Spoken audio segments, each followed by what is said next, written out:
예, 요즘 선거철입니다. 오늘 선거에 대한 얘기 한번 해보겠습니다.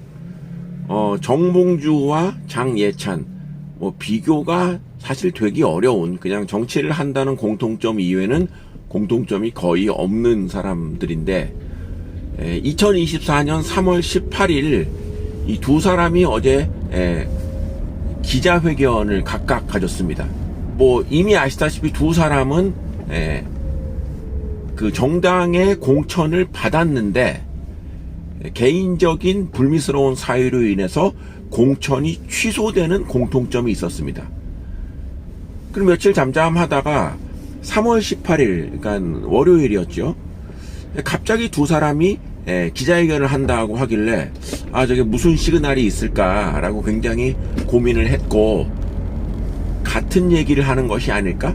그러니까 둘 다 공천 배제에 반발해서 무소속으로 출마할 수 있을 것이다 라고 하는 예상을 했습니다.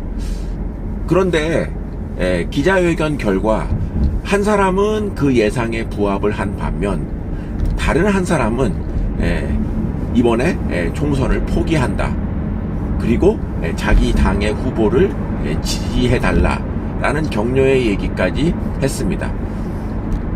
저는 이 순간이 이번 총선의 최고의 모멘텀 중에 하나라고 생각을 합니다. 자, 이 두 가지의 그 대비되는 상황을 다시 한번 생각을 해본다면, 저는 이번 총선이 민주당의 승리로 귀결될 것이다 라고 생각을 하는 것이죠. 당초 민주당은 공천 과정에서 상당 부분의 현역을 제외를 했습니다.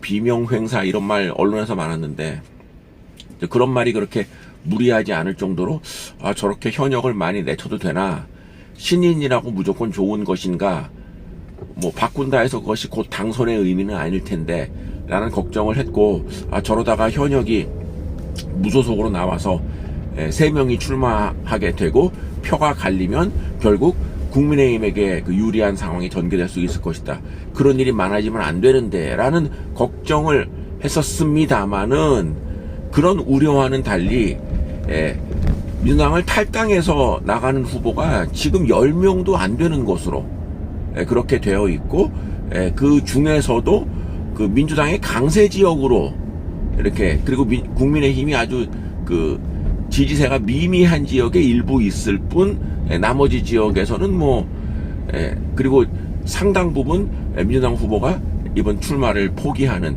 이런 모습을 보여줬던 것이죠. 그래서 그게 예상과 달리 민주당이 1대1 구도를 만드는 데 성공했고,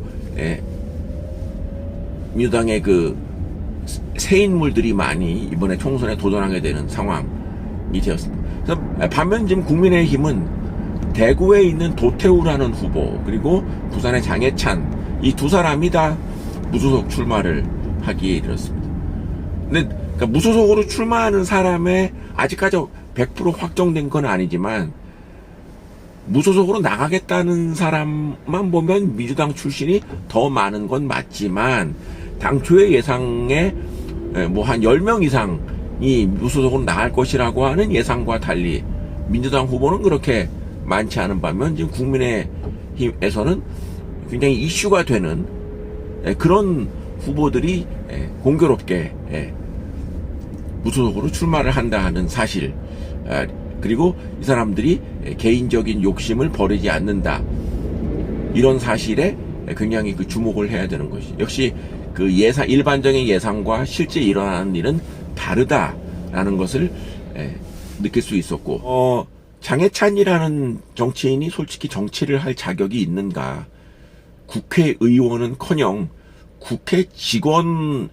면접조차도 볼 수 없는 스펙이라고 저는 생각을 합니다. 이런 사람이 그 부산의 가장 좋은 지역구를 준다는 것은 참 말이 안 된다고 생각을 하는데, 자, 어쨌거나 무소속으로 출마하는 장해찬이 이번 부산에서 무소속으로 당선이 된다면, 장해찬은 국민의힘을 이끌 차세대 리더로 단숨에 부각되게 될 것입니다. 왜냐하면 국민의힘이라는 카바를 벗기고 장해찬이란 몸뚱아리 혼자의 힘으로 당선이 된다면 이것만큼 그 사람의 개인적인 능력이 입증되는 것이 있겠습니까? 자, 한번 그렇게 되는지 안 되는지 4월 10일 총선 결과를 재미있게 지켜볼 일입니다.